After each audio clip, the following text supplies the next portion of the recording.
I reassured him. Well, it's still a subject that should be avoided. Tomorrow, please speak about the corruption of the politicians. He adds, trying to set the agenda in advance for me. I look at my watch and order another cup of coffee. What if he's right? And I may get into trouble. I question myself. I'm already on the hit list of Taliban. I was warned a month earlier. Suddenly, the good old security advice comes back. Change your timings, change your route. I show no sign of fear, but prolong the conversation just to keep the meeting going for another half an hour. Small talk, inane ideas of sensational TV programming are thrashed out. I smile a secret smile at my ability to stay longer. If someone is going to come after me, he would be confused. The meeting is over. We exit the windowless conference room and step outside. My guard escorts me to the car. I sit at the back and we leave for home. Within minutes, we are on a busy artery called the Firozpur Road that takes you straight into the Indian border. As always, after the TV program, I scroll through my Twitter feed to check the reactions. A friend calls, and we laugh at ourselves for being flippant and incapable of holding the promise of meeting soon. I go into the barrage of text messages, reading and responding until the car slows down to make a left turn. The car negotiates a dark corner, and all I can see is my glowing smartphone screen. The darkness is interrupted by noise. I look up, and there's a flash as if lightning is about to descend. Louder than gunfire, the deafening cacophony of submachine guns. The guard is screaming, and within a split second, it is clear to me that I will die soon. They have come for me finally. What if I'm dead, and this life would be over so soon? I had barely started to live it my way. In a state of mournful resignation, I dive down as the sound of bullets crushing the side window derailed me from this unnecessary reflection. All I can do now is lie down, waiting for the final moment. The shattered glass of windows follows me and covers me like a deeply uncomfortable shroud. I have to protect my head. If the brain is gone, it's all over. I think about the artificial limbs if the bullets were to damage my legs. I comfort myself with technological advances, and all the medical science links on the internet make a quick appearance on my horizon.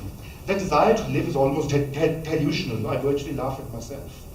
The car has slowed down after initial speeding up. I lie motionless, pretending to be dead. My face burying itself under the driver's seat and my legs curled. Every bullet makes a wave, torrential hurricane cascading into smaller pieces. A few endless minutes, frozen in darkness. All this time, I've been silent, waiting for death, but I'm alive. I try to imagine what it would be like to experience the last seconds of living, too short, fickle. The warmth of fresh blood touches my skin. My shirt is wet. I have survived, but the bullet is somewhere in me. Where? I figured out, but there's no pain. Are these new kinds of bullets that travel inside within the speed of light and disappear within the hades of your body? I ask myself. Being alive is exhilarating. Mustafa, my driver, is silent. The guard who yelled earlier is not talking. He's making sounds that I cannot decipher. I don't want to talk. I should appear dead. What if they hear me?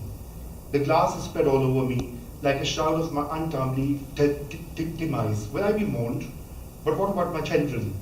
The vehicle floats in a sea of darkness until it is interrupted with a loud noise. I can feel the shock, and some of the broken glass makes its way into my forehead. I ask Mustafa, have they left? Why have you stopped the car? He ignores my questions. The blood is slowly traveling into my lower body. I can feel the sensation and intimacy I've never felt before. Anwar, the guard, opens his door and leaps and yells. They have gone. Sons of bitches. He tries to open my door, but he cannot. The car is auto-locked due to shock of hitting a pole. He sees me lying with my face down and shrieks, get up, don't go to sleep, don't go to sleep. Are you fine? I don't respond to his exhortations. What if the shooters are around and they find out that I'm not dead? What if he's an accomplice himself? The questions emerge on my mind's blank canvas. The past few minutes have been a lifetime with one idea spun over the years: survival. I wait for the little crowd of onlookers, as every act of violence has a natural stipulation that primordial spectators sport to gather. Very soon I hear voices in Punjabi, my mother tongue. What happened? I still don't know what happened. Not quite. All it did was to prolong this night forever. I finally get up from the little puddle of blood, shaking off layers of broken glass that have pierced my limbs. I am shaken, but with the realization I live. I had been calling my friend, a police official, while I'm lying down. He calls me as I get out.